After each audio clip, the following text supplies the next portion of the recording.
Magandang araw po, welcome po sa aking channel, Love9 TV. Patalasasan po, meron po ba kayong mga properties na napapabayaan or non-performing assets? Plan nyo ibenta, pero wala kayong oras sa pagbenta nito. Kung ito'y pagkakatiwala nyo po sa amin, tawag lang po kayo sa aking numero, usap po tayo, gawin ko po ng video for free. Yes, libre po, wala po kayong babayaran. Tutulungan pa namin kayong mabenta ang inyong property. Kami na po bala sa marketing, sa boosting or paid ads. Even sa tripping, hindi na po kayo mapapagod sa pag-entertain ng mga buyers. Kami na po bala sa lahat. Tawag lang po kayo. Nandito po tayo ngayon sa Los Baños, Laguna kung saan meron po tayong bagong video presentation. Isang income generating na property. Isang residential house at katabi lang po nito ang operational na school. Kumpleto po ang business permits ng school. May lot area po ito na 1,814 square meters. Opo, ganun po siya kalaki. Ito po ay titulado, buhay po ang may-ari, kaya wala po kayong maging problema sa documentation o sa transfer ng title. Dito po sa harapan ng bahay ay meron pong fish pond, mga ornamental plants, may grotto, at karugtong po yan ng fish pond dun sa kabilang side. Check na po natin itong bahay. Ito po yung entrada na kung saan ito po yung balkonahe. At dito naman po yung main door. Pagpasok po natin ay yung living area o salas. At matatanaw naman natin yung dining area at kitchen. Check po natin. Dito po muna tayo sa may dining area. At tungkol naman po sa mga kagamitan, wala pong nabanggit si owner kung kasama itong mga dining set. Siguro po kung maibigan nyo, pwede naman tayo makipag-negotiate sa kanila.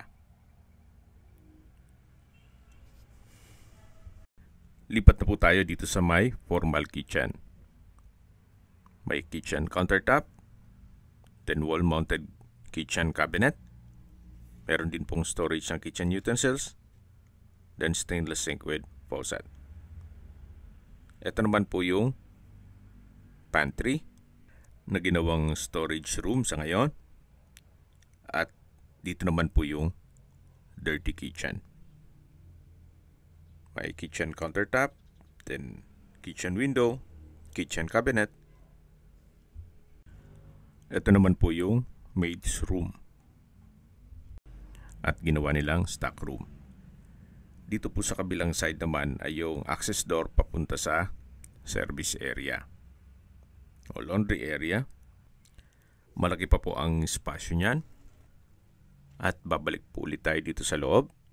Ito po ulit yung maid's room. Ito yung pantry. Then dito po yung dining area at yung formal kitchen. Na-present ko na yan sa inyo kanina. At dito naman po yung living area o salas. Sa dulo po yung main door. Ito pong hagdan ay may understair storage. Yan naman po yung access door papunta sa office, sa school. Ito po yung hagdan. At dito naman po yung mga kwarto. Check po natin itong first bedroom. Malaki naman po ang espasyo niya.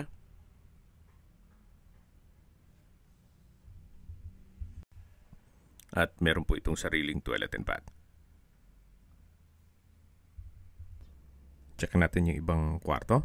Balik po ulit tayo dito sa hallway. Bago tayo pumasok sa isang kwarto, check natin itong common toilet and bath. Ito po yung tile bathroom wall, may hand wash basin, water closet. Then sa dulo po yung shower enclosure. Yan naman po yung pangalawang kwarto. May natutulog sa ngayon. At yan naman po yung pangatlong kwarto o third bedroom. Upon tripping po, mache-check natin yan lahat. Then ito naman po yung hagdan papunta sa second floor na meron pong dalawang kwarto. Dito naman po yung family area.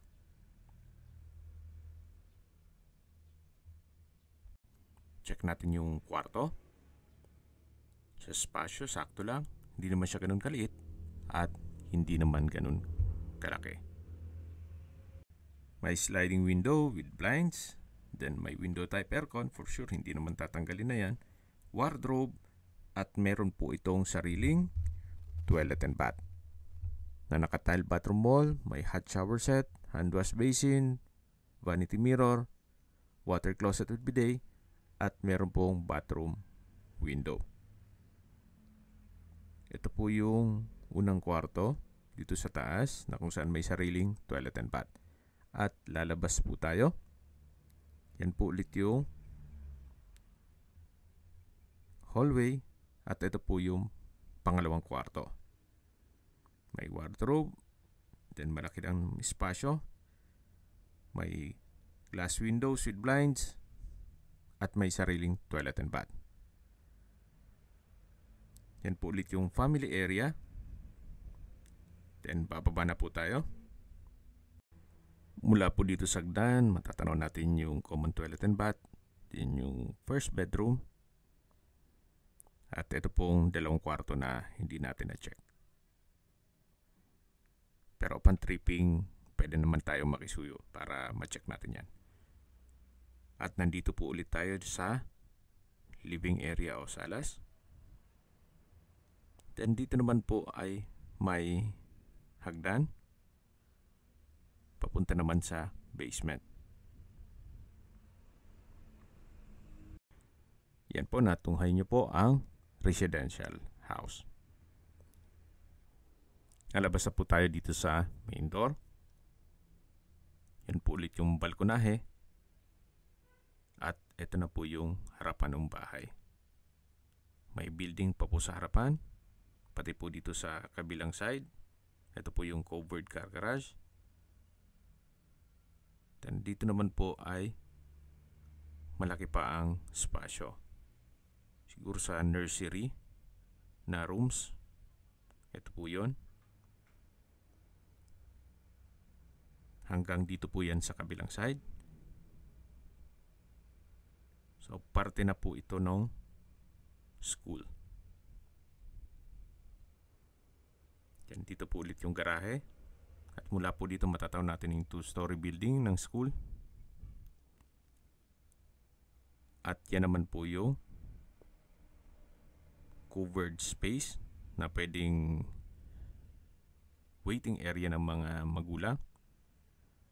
At papasok na po tayo dito sa building.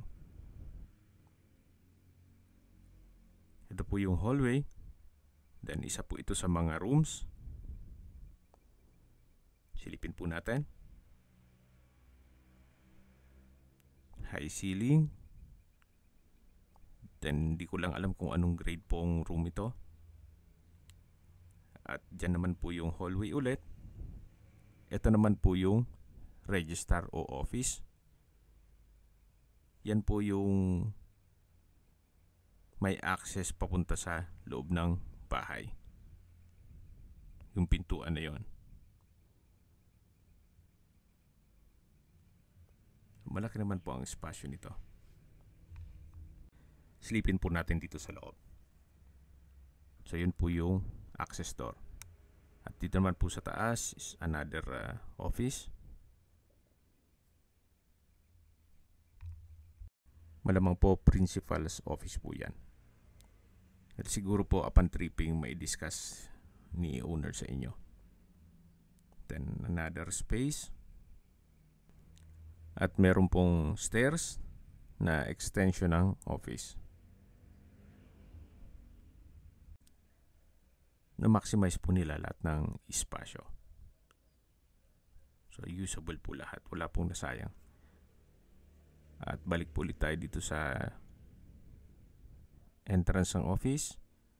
At lalabas po tayo dito sa hallway. So dun po tayo galing kanina. Yan yung entrada nitong 2-story building. At ito naman po yung hallway. Ito po mga madadaanan natin, yan po yung mga kwarto o rooms. Ito po ay may toilet dito sa room na to. Then matatanaw natin yung another room. At dito naman po yung cashier area.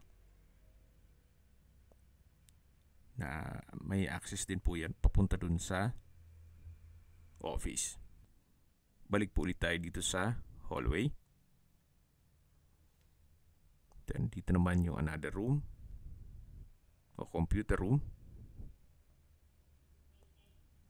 At dito naman po yung multipurpose hall nila. May stage, then ito po ay covered. At kung meron pong mga school activities, dito po ginaganap.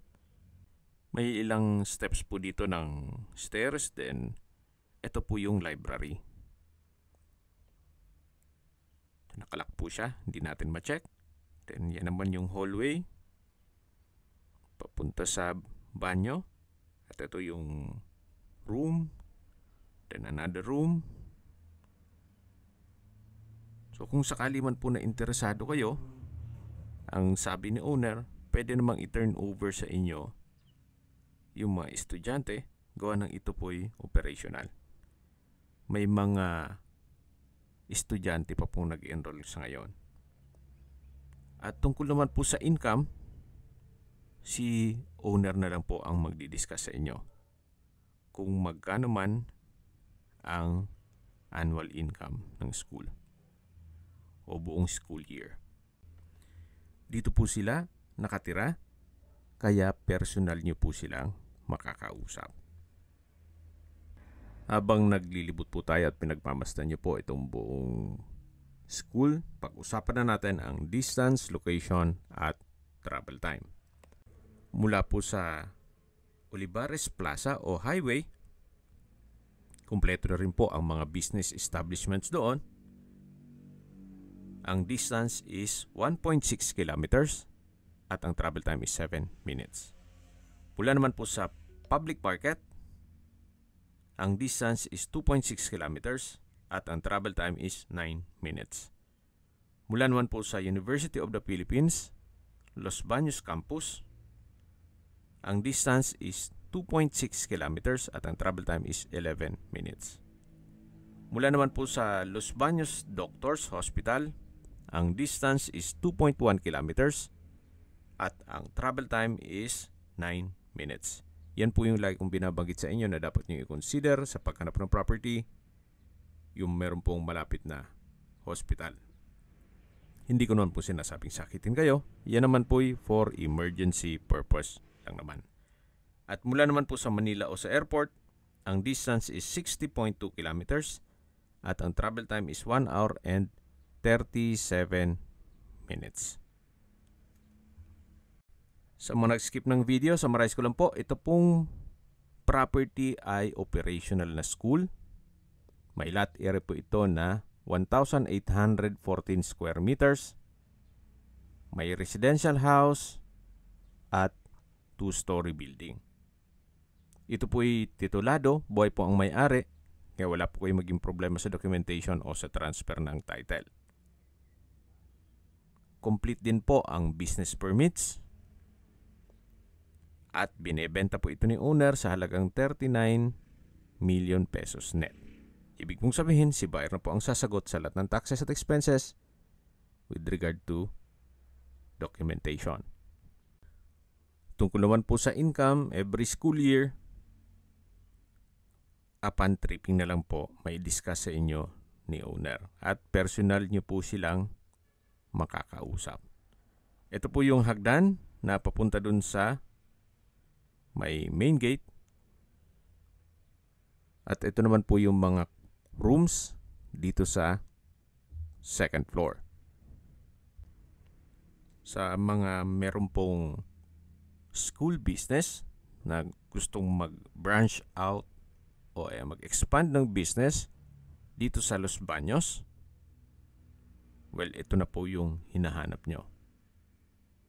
Napakalapit lang po nito sa University of the Philippines, Los Baños. Nagkakaroon sila ng maintenance ngayon, kaya may mga gumagawa. So balik po ulit tayo dito sa may multipurpose hall at ito po yung canteen. Hanggang din yan sa dulo. Napakalaki po nitong area. 1,814 square meters. Yan po yung science laboratory. Ito po yung hallway, grade 7 room. Hanggang dito sa dulo, may kwarto pa rin. Dito po ay may dalawang room pa rin dyan. At babalik tayo dito sa may stage at function hall. Ito naman po yung daan palabas na ng building. Dito po yung cashier, then yung registrar. At ito po yung mga unang room na naipakita ko sa inyo. Kung may mga katanungan po kayo o gusto magpaset ng tripping dito sa property na to, tawag lang po kayo sa aking numero. At sa mga kababayan naman natin nasa ibang bansa, meron po akong WhatsApp, Viber at Telegram. Same number lang po, 0917-316-3399. Sa mga nagtatanong naman po ng aming Facebook, meron po aming Facebook page na Nov9TV at Facebook Real Video. Meron din pong TikTok at Instagram. May ibang YouTube channel po kami, the Nov9TV channel, Nov9TV Listings, Nov9TV On The Spot, Nov9TV Updates, at Nov9TV House Rental. Sana po naibigyan nyo ang video presentation. Paki-like and subscribe na lang po sa aking channel para ma-update din po kayo sa aking future listings. Kung sakali po hanap nyo yung mas malaking sukat ng lupa, meron din po kami ibang listings na pwede nyong pagpilian. Huwag po kayong mag-atubiling tumawag sa amin. Then, let us know your budget para malaman namin kung anong property pwede naming ilog sa inyo. Sa lahat pong viewers, subscriber at nagtiwala po sa amin, salamat po sa suporta. Ingat po kayo lagi at yung pamilya. Maraming salamat po.